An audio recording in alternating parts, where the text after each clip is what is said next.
Welcome, everybody, to today's Building My Legacy podcast. I have with me today Carl Gould. He has a fascinating background because he has worked in many different venues. He's worked with Franklin Covey, Ken Blanchard, for example. So he comes with expertise and with working with some of the top minds in the country in terms of business and leadership development. So Carl has written many books. For his company is called 7-Stage Advisors to help businesses grow to the next level. He has mentored and launched over 5,000 businesses. Let me say that again. He has built and launched over 5,000 businesses. That's something that many people would aspire to. He has helped companies such as Allstate, American Idol, USA Olympic Track, IBM, McGraw-Hill, and the U.S. Army. So let me just also, before we start the interview, talk a little bit about your books. You've written Blueprint for Success with Stephen Covey and Ken Blanchard, 7 Stages of Small Business Success. And you have also looked at or written the book, Biz Dev Done Right. So looking at small businesses growing and developing the right way. So Carl, that is rather remarkable. How did you get started? Well, it was a while ago, and it was literally by accident. I was studying accounting and finance at the University of Delaware. And in my second year of school, I broke my leg pretty badly and I had to leave school. And after 3 months in a cast and 3 months learning to walk again, I needed to make some money. And I was paying my own way at the time. I knew how to do two things from what people would tell me. I knew how to do landscape work and I knew how to do construction work. So I started a landscape company, a design build landscaping firm. And that was my first entrepreneurial endeavor. I was 18 years old. And I started my first company at 18 and limped my way around for a few years, but grew that business, sold it, and then started a construction company 7 years later and sold that business in 2004. But I started coaching in 1990. I started learning about neurolinguistics programming and DISC and axiology and all sorts of peak performance sciences. I became certified in those. I did coaching for Tony Robbins, Stephen and Franklin Covey, and situational leadership, Ken Blanchard, Dale Carnegie leadership, you name it. I went for any certification and spent all through my 90s. If there was such a thing as a side hustle back then, I had the original side hustle, coaching, and yeah, and so in 1996, I hired a business mentor for my business. Loved the process.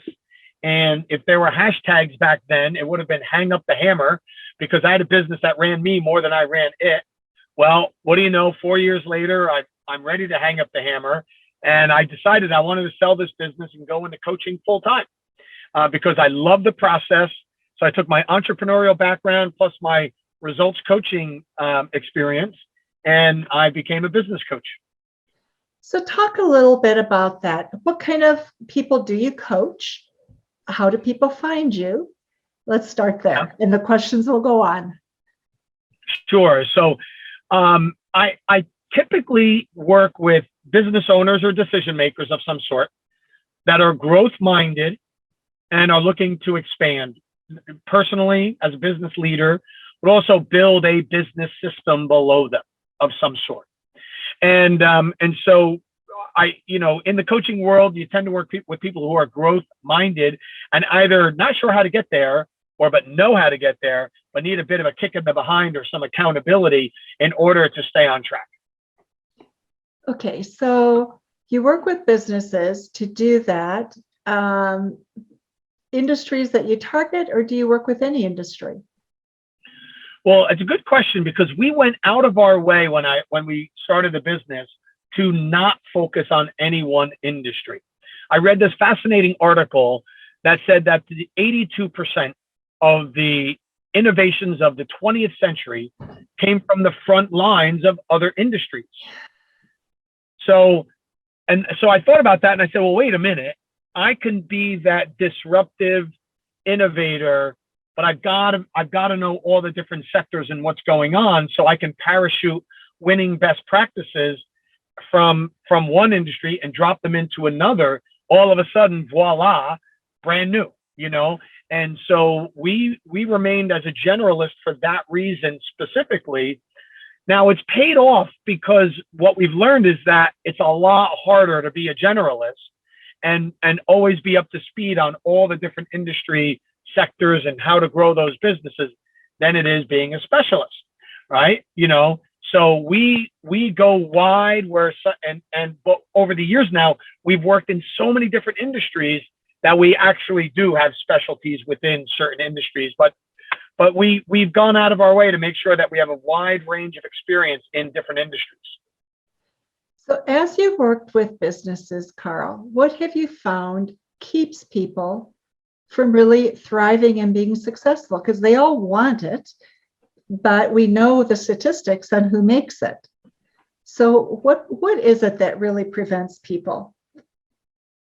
Got it. Well, I'm not so convinced that everyone wants it. Oh. Or wants it badly enough. Okay. So there's a line in the sand that is a big differentiator in businesses, and the line in the sand is $1 million of annual revenue, U.S. equivalent, $1 million. And you've got and only 4% of businesses ever make it to $1 million or more. Right. And so we've worked with a ton of startups, so I totally get that. I've worked with plenty of businesses under $1 million, but that line is more than just a revenue line, and it's more than just 6 figures to 7 figures. There's a level of commitment, do or die commitment to a business to get to that level and stay above that level. And I'm not saying people under $1 million aren't committed. They want to be in business, but they might not necessarily want or need to have a business. It could be a practice, it could be a side hustle, it could be their gig, it could be a lifestyle business. Totally cool. There's no right or wrong business out there. But a lot of people say, I want it badly, growth, I'm going for this. And then when we really show them what it would take, they say, that's not exactly what I wanted. And actually what we find people want more is the lifestyle side of the business as much as they do the overall business itself.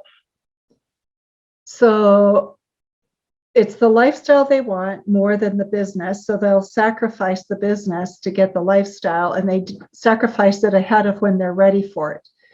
Is that part of what happens? Yeah. Yeah. The personal goals win out every time. And, coaching is very much a lifestyle choice. A lot of people that sell their businesses or the next level of their career, I've trained and certified over 7,000 coaches now. And one of the big things that I hear from them is they'll say, you know what, I had this business, or I had this career, I did the corporate life, or I did the entrepreneurial life. Now I want to give back. I want to help people. It's rewarding to me to watch the light bulb go on, and they really get it.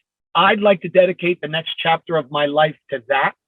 And all of that sage experience and all the scars and souvenirs from all the battles fought over the years makes them amazing as coaches and advisors and as mentors for that last chapter. It's invaluable. It is invaluable when you learn how to put that in perspective and learn how to leverage it, right? So part of what you do is you train people to really take a look at which parts are useful and add value and how to use it to help others be successful. Is that correct? Sure. Yeah.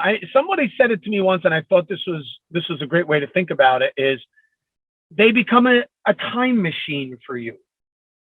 Right? I'm not your coach. I'm not your guide. I'm a time machine. I'm like, wow, what does that mean? Well, I could be like the ghost of Christmas future. I can show you what the future would look like. I can show you how to get there. I can show you multiple ways, and then you can come back to the present and decide, what do you want your life to be about now? And whatever path you choose, I can accelerate your arrival at that point, because the mistakes and the learning and the trials and tribulations that I went through, you don't have to if you don't want to. That's amazing. Like, wow, that's a great way to think about it. It is a fascinating way to take a look at it, because ideally that is what it should be, isn't it? Yeah. I mean, helping you compress all that learning, and you get to pick out the parts that you want and the parts that serve you best now. Unbelievable. So tell me something else. You talk about how do you make revenue in 90 days, right? Mm-hmm. 5 ways to generate revenue in 90 days. How do you do that? Well, there's 5 very distinct things you can do, and these are all practical. We do these with our clients every single day. You can do them now. First thing you need to do, number one, first thing, and one of the quickest ways to separate yourself from your competitors and start generating more revenue, is to make a bold promise. Make the promise that nobody in your niche has the guts to make. All right. Okay. Everybody knows the promises that it'll take. So, for example, quick way to do that is think about the top 5 complaints about your industry. Top 5 complaints, whatever your industry is. I was in contracting. It was, you guys don't start on time. You don't finish on time. You tell me one price and it turns out to be another. There's no professional management on the site and you don't stand behind your work. All right. So I take those 5. And every time I go to present a proposal to you, I'm going to give you 2 options. One, that's the regular option based on the scope of work you asked for. The next one is going to be with those 5 things, your top 5 complaints. I will guarantee they will not happen to you, or you get all your money back. However, I'm going to charge a premium for that. And if I'm addressing your top 5 complaints, not just your first one, but not your second, but all 5, I'm likely to separate myself from the competition, and I'm also going to guarantee it, which is another separator. So that's the first thing you want to do. The second thing you want to do is adjust your messaging, right? The internet, to me, is like a colony of penguins. And why is that? Because all you see is black and white everywhere, and they're all screaming at the top of their lungs, and they're all saying the same thing, basically. They're all saying, date me, find me, get to the colony. I need to find my mate, right? And when you look at a colony of penguins, you can't tell one of them apart from the other.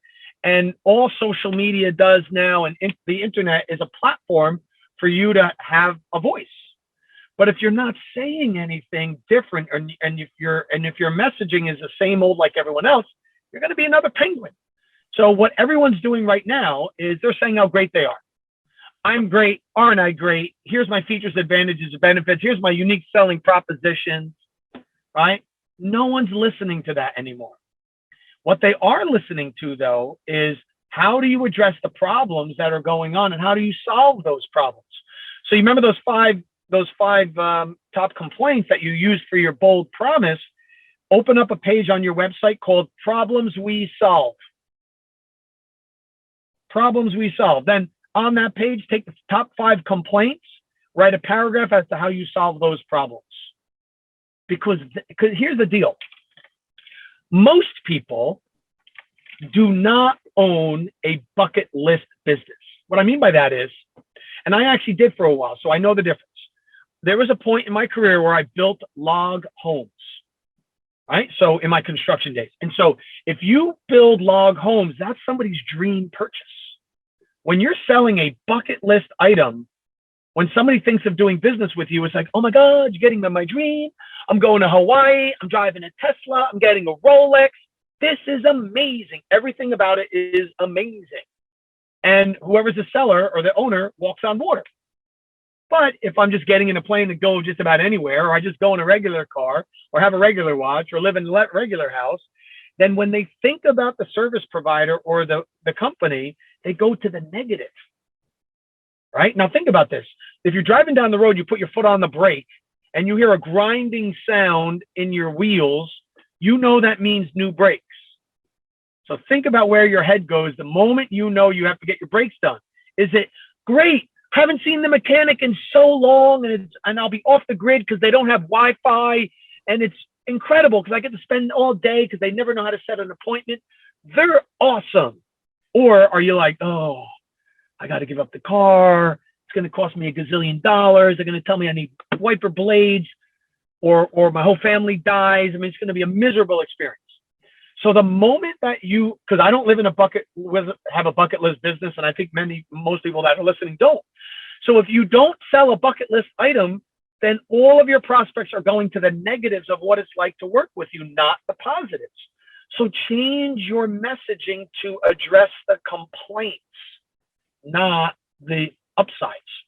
You can mention your upsides, but you do have to talk about the problems that you solve, because that's what's going to separate you right away. They're going to say, oh, finally, somebody being realistic. Okay. The next thing you want to do is increase your prices. Your price is your perceived quality. If you're not sure of what I'm talking about, just go stand outside of a mall, have a clipboard in hand, and as people come in, just say, I'm taking a survey.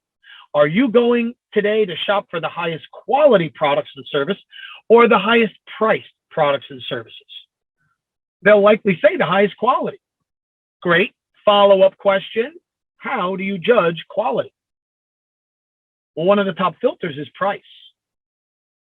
So even though people are not going to tell you they're going to look for the highest price to buy, if they want quality, they're going to assume high price is high quality.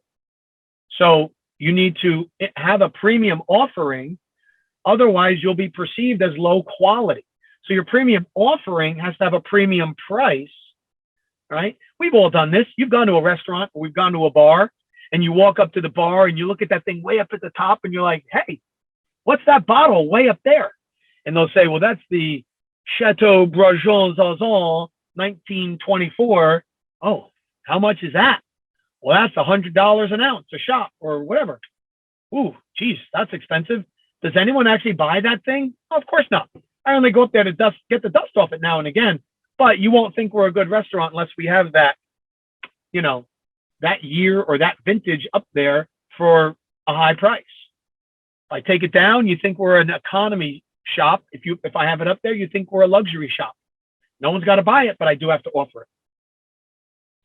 And then the last thing you do is you joint venture with somebody who has a complementary or a similar client.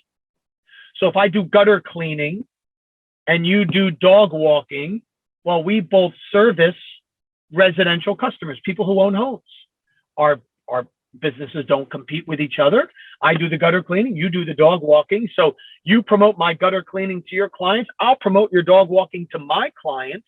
And just by us cross-promoting and the trust factor that we have with our clientele, you would likely get leads almost overnight. Amazing. So those are some ways you could do that right away. So tell me also, as you do this, you talk about the 7 stages of advice, of being an advisor. What are the 7 stages? It's your company name, so. Yeah, yes. Yeah, so the methodology I wrote in the 90s, which became pretty widely adopted, is a growth methodology and coaching methodology called the 7 stages of business success. And so what I've learned over the years now of working with hundreds of thousands of businesses is that businesses and people, for that matter, go through a very predictable growth trajectory. And if we follow those sequences and follow that order and syntax, we tend to be very well rewarded. So it's a bit of a blueprint for growth. And so stage 1 is the strategic planning stage. That's when you get all those great ideas out of your head onto paper, and they've got to be compelling and inspiring, or no one's going to follow you. Boring business, boring results. Inspiring business, inspiring results. Stage 2 is the specialty stage. That's where an expert or an authority is born. Okay, so there's where you have to be the smartest person in the room. Like you said, when you became a coach, you got certifications from top flight organizations, right? Because that helped you build your authority. Now people say, well, what have you done? in order to be a coach? Well, I've done ICF and Marshall Goldsmith and Gallup organization, and right down the line. That's an impressive set of credentials. So you have the credentials of an expert in your field. That will allow you to charge a premium, which in turn will allow people to say, wow, she's really high quality. Okay. Now you get really busy. You're an expert. Everyone wants your attention. So you have to go to stage 3. Stage 3 is the synergy stage. And that's where a team is born. So you start building your implementation team around you to take some of the volume off of you, but you're still doing the work every day. We're working together. So think like an accounting firm or a real estate office, individuals that are under one similar vision. Then we go to stage 4. Stage 4 is the systems stage. And in the systems stage, this is when we decide on what kind of business do we want to be. Do we want to be Apple, that's a closed ecosystem, or do we want to be Microsoft, that's an open licensing, open source company, right? We have to decide that in stage 4 because that's going to determine how we grow. Then we go to stage 5. Stage 5 is the sustainability stage. And this is where the systems take over and they become the star. And you're a stage 5 company when you are known for something other than your product or service. Okay? The utility of your product or service. So think about this for a moment. McDonald's. When was the last time McDonald's was accused of good food? Been a while, right? However, they are the greatest real estate story in history, right? And so they are known for something other than the utility of their product or service. Starbucks is known for the experience, not the coffee necessarily. And so once you've built that experience, that culture, you're known for that. Beyond that, Zappos is known for their company culture. Oh yes, and they deliver apparel. And right, and so at stage 5, that's when you can really start scaling the business because the processes and the people have taken over and they're the stars. It's no longer about the founder. Okay. Now we go to stage 6. Stage 6 is the saleability stage. And this is when an asset is born. So an asset is born because you could really start to sell your business. You can merge with another company, acquire another company, do an IPO, a public offering. You could have strategic alliances, joint ventures with larger companies. And this is when you can maximize the enterprise value and saleability of your business. Not that you have to sell, you can still run your business very well, but a company like Amazon or Uber or Facebook that grows by acquisition, that would be like a stage 6 business. Stage 5 business would be more like a franchise company, right? Or a chain of stores. And then stage 7 is the succession stage. And that's when a legacy business is born, right? This is how do you create a legacy? Well, you create a 7-stage legacy. And this is where you get to fire employee number 1, right? That day you've been waiting for, right? That day where somebody else can take over, somebody else understands your vision and can drive the business forward. And now you are ultimately a legacy business like a Microsoft or a Google. In my book, I write about Curly's Ice Cream in Riverdale, New Jersey. 3rd generation ice cream store. The building is not even 500 square feet. You have to stand outside. You can't even go in. It's one of those old school walk-up windows, and it's on their 3rd generation, and everybody loves the place. Nobody cares who owns it, but the culture, the experience, the ice cream it's just tremendous. And I grew up in a town of 1,200 people. So the size does not matter. Size does not matter. Isn't that interesting? But it has a culture that is unique that people want. Very much so. So what are the 5 deadliest mistakes that people make when they're launching a business? We've got the 7 stages. So what mistakes do they make so they get it wrong? Well, one of the first things is people don't understand their client well enough, right? And so while they're proving out their concept, they will which that's the first mistake, but it leads to the second mistake, which is they discount their pricing. So can you imagine for a moment Oprah Winfrey saying, I'm thinking of starting a mentoring program, but I've never done it before. So I'm going to offer a discount for a while until I get my feet under me and I can figure out what to charge. I wouldn't imagine she would do that. Here's what I think she would do. I think she would say, you know, I've never done this before. I've mentored people, but I've never made myself available to the marketplace the way that I'm making myself available today. So I'm starting a mentoring program, and she can charge whatever she wants to charge and people will pay it, right? Because she's got something of value, just like every other launch company does too. But they don't charge for their value. And then they get to a place where they're not making enough profit or enough margin. So when they go to grow a business, they don't have the money to pay their employees. Yeah. You know, third thing is they forget that they're in the marketing business. Whatever business you think you're in. Oh, I have a security company. No, you don't. You have a marketing company. I manufacture automobiles. No, you don't. You have a marketing company. In other words, from the very beginning, you have to be promoting and building a pipeline of qualified leads to sustain your growth goals. And I understand that businesses get on this feast and famine roller coaster where I'm really busy, Carl. I don't have time to market. And then when those projects are over, like, oh my gosh, I got no clients. I got to start marketing. Well, if you get on that roller coaster, it's hard to get off. So you start marketing, you never stop. It always has priority. And if you're busy and you're working 12 hours a day, you still have to spend 90 minutes a day promoting your business.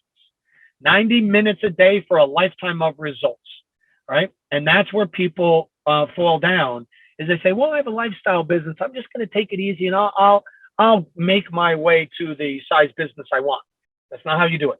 You go full bore marketing up straight up to the point that you're at. Once you get there, then and only then, I don't recommend it, but if you were going to pull back, that's when you pull back. Okay. Right. And then one of the next mistakes they make is they didn't really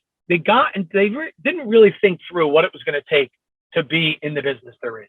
And there's a reason why only 1 in 15 people are entrepreneurs. There's a reason why only 1 in 600 people ever make it to 4 million or above, and 1 in only 6,000 if they are 10 million and above. It is the most exhausting, energy requiring endeavor you can do in your life. And if you love it and you're 1 in 15, you're going to do just fine. Right. But if you're one of those 14 out of 15, that's why we always hear these statistics. 90% of businesses are out of business within 5 years. Because 14 out of the 15 start and they're like, I had no idea what I was getting myself into, right? So before you start, you've got to decide, 1, can you manage the risk? Because it's life without a net. And if life without a net does not excite you, give you energy, or make you want to like, oh, really? Take that net away, I'm in. If that's not your response when I say life outside of a net, there's nothing wrong with it. Go get a job. If you're saying, oh, you know what? I'm not quite employment material anymore, but I'm not this life without a net guy, then go buy a franchise. Go purchase a franchise location where there's an established system, it's proven, and there's a business model you follow. That's the franchising world, is that haven for people who aren't quite ready for the full entrepreneurial ride, but are no longer employable, right? They've outgrown that part of their life. And so, and the last mistake that they make is they try to go solo. Yeah. Like I call it the jet ski principle. So when you're on a jet ski or a wave runner, they've got that little cord that attaches to you on that lanyard, and it's attached to the ignition, because if you fall off or you get off, guess what happens? The jet ski slows down and then it just circles and it goes nowhere. Well, that's what happens when you try it out. What happens when you try this out by yourself. At some point, you're going to have to take your hands off the wheel to go on vacation or go to bed, And what happens when that happens? You just spin in a circle and you don't go anywhere. So they don't always build the team. They don't always think about building the system below them. They just think about maybe being the owner operator. So those are some of the main mistakes that they make.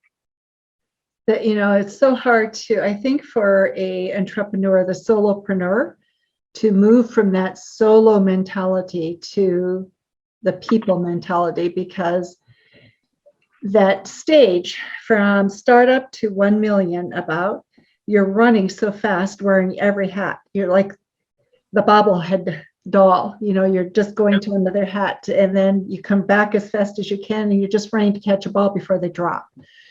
But that's part of being small and growing. And then when you get to the point where you start building a team, letting go and trusting, it becomes quite difficult, doesn't it? Yeah, it really does. It's just a different animal. And most entrepreneurs are mavericks. They're independent thinkers. They're free souls. And they see things bigger and better and different out in the world, and they want to change the world. But when that strength is overdone, it becomes a weakness, and they'll oftentimes break their own rules. They want to stick it to the man, but then they realize they're the man or woman, and by rebelling, they're rebelling against themselves. So true. So our time's almost up, and there's one question I want to really ask you before we conclude, and that is, what will be your legacy, Carl? Well, it's a great question. When I became a coach, I wanted it to be my life's work. And at the time, the average coach made $23,000 a year, and I was married with kids, living in New Jersey, and I had a house. You can't lower your expenses enough. And be, to live on that. And so I was committed to making this work. I had to make enough money so I could have a life, and a home and kids and provide and all that. But what that turned into was my passion to help people find the business of their dreams. Because when I told people in 1996 I wanted to be a coach, they said to me like, "Oh, really? What sport?" Because the industry didn't exist the way it does today. True. Like the idea that you were going to be a full-time coach, this is going to be your job forever, that was unheard of. And no one knew what we were talking about. Like I said, "Oh, I want to be a coach." Like, what? What are you saying? So I fell in love with an industry that was in its infancy and a job that didn't exist yet. And so I want my legacy to be that whatever job you want, whatever business you want, whether it exists or not, or anyone knows about it or not, I want to be able to have the tools or provide the education or, help people find that for themselves, because there are people that help me find it for myself. So I want to help those. And that's what the 7 stages is all about. It is a blueprint for how to get the business of your dreams. And whether it exists or there's a name for it or not. Wonderful. What have we omitted, Carl, that the audience needs to know? Well, the audience needs to know that the greatest personality trait for a successful entrepreneur is resilience. But I can tell you from experience and working with hundreds of thousands of people at this point, that your greatest asset to being successful will be hustle. You hustle, you will win. Because we wrote Biz Dev Done Right because we saw so many people quitting right before the finish line. If they just hustled, kept their nose down and just kept working, you will win the war of attrition, because 9 out of 10 people are going to quit. And if you keep on hustling, you'll be the one. You'll be the one. Wow, what a great note to end on. Carl, thank you so much for being on Building My Legacy podcast today. And for those of you who are listening to Building My Legacy podcast, please remember to visit our website at www.buildtomorrow.com. And we will have information about Carl in the show notes, his books for you, so you can know how to get them, usually on Amazon. Amazon, I've checked, does carry them. And we'll have other information about Carl, so you can get a hold of him should you want to do so. Carl, thank you so much for being with us. Thank you for having me. I appreciate it. You are welcome. Thank you for watching my video. Don't forget to like, subscribe, and click the bell button above. Leave comments. We'd love to hear what you think. And visit our other social media links as well. Thanks much.